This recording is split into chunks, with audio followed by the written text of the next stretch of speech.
Hello and welcome to the RVTV preview of Saturday's action at Betfair Park Sandown. The Spring Racing Carnival still continues. We've got plenty of great races coming your way on Saturday, and Michael Sharkie from theshark.com.au joins me for a preview.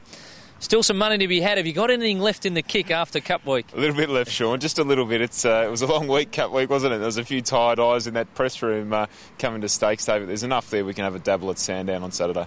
Beautiful. Well, we've got plenty of feature races throughout the day, 8 black-type events. We're going to have a look at a couple of the Group 2s and obviously then get your best bets. First up, the Zipping Classic this year, of course, named in honour of the 4-time winner. Only a small field, but plenty of intrigue about this with 3 internationals. Yeah, there certainly is. American obviously heading the international charge and also the markets. And to be honest, I can't look past him. I thought his 4th placing in the Melbourne Cup was fantastic. He just rocketed home from probably an impossible position the way Mosse rode him. But look, with a top weight, he was probably just trying to be a little bit kind to him. He's got lengths on this field in terms of class, and at weight for age, I just don't think they'll beat him. How do you see the race unfolding? Hopefully Moran leads and he rolls along and sets a tempo. I think American will probably sit about 3rd or 4th, and from there I think Mosse should have pretty much an easy run just to peel off the backs and let the big horse wind up, and if he does, I can't see them holding him off. I'm going to ask you for your top 4. So which one are you leaving out and what order are you putting the rest in? I think we'll leave out Saptapati. I just don't see that horse is going as well as he can and not well enough to challenge some of these. We'll include Lamasery as the second pick, just a little bit of value odds there. I think he gets under double figures, so that's value odds. He's got a really nice turn of foot, this horse, and that win at Flemington over that 1,800 metre trip was really exciting. He's got a big finish on him, and the small field will play into his hands, and a little bit of rain around doesn't go against him either, so we'll make him the exacta horse, and Moraine to hold on for 3rd, should lead and stick it out for 3rd, and we'll whack in Managar for 4th. I think he just lacks that turn of foot that's needed, probably to trouble the more fleet of foot trio in front of him. It was the same scenario last year. Field of 5 ended up starting. Managar finished 3rd on that occasion. We don't have a small field in our other Group 2, of course, the Betfair Sandown Guineas. We've got a big field, and that's making for an interesting contest. Yeah, it certainly is. The market surprised me a little here with the favourite Galar coming up at about 3.10 or 3.20. I thought he'd be shorter than that. I've got him a clear top pick on the strength of that Carbine Club win. A race that really he had no right to win the way he was ridden.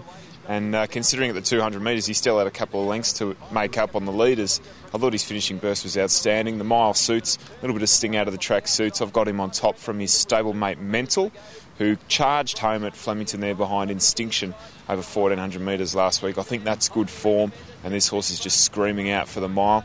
We'll include Mahasara in for 3rd, who finished 2nd in that race, beaten narrowly.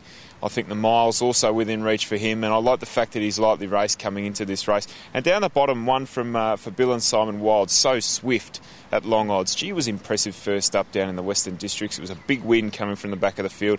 He wouldn't be in this race for fun, and at double-figure odds, include him in your exotics. Now, you've spoken up Galar there. Would he be your best? Yeah, he's the best bet. At the odds too, I think that 2-1 mark's pretty reasonable for him, so we'll make him the best bet.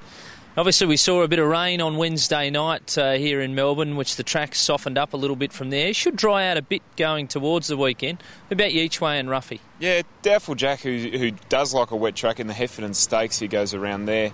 I'm just banking that there'll still be enough juice in the ground, in the track there at Sandown to suit him. 1,300 is ideal for him. I think he just found that 1,400 on a slightly firmer track, a little bit beyond him, but previously ran 2nd to Black Caviar and then was an easy winner at Mornington. I think that form's good enough for this, and he'll be up there in the firing line for a long way, which I think will really play to his advantage. And the Ruffy will make Lord Pyrrhus in the Eclipse Stakes. He's got a good record at 1,800 metres, bounced back to form in the Sale Cup with a really strong run behind Pinnacles. Before that, he was running around in races like the Toorak and not being disgraced. So I think back to this level and out to 1,800, he's a Ruffy worth thinking about. Alrighty, so there's the best each way and Ruffy as well. Reminder, we've got the $2 million Big Six pool guaranteed on the weekend, so if you want to find all of Mick's selections for those, you can get those at theshark.com.au, give you a real assault on that Big Six pool on the weekend at Betfair Park Sandown. That's been our preview. Look forward to seeing you trackside.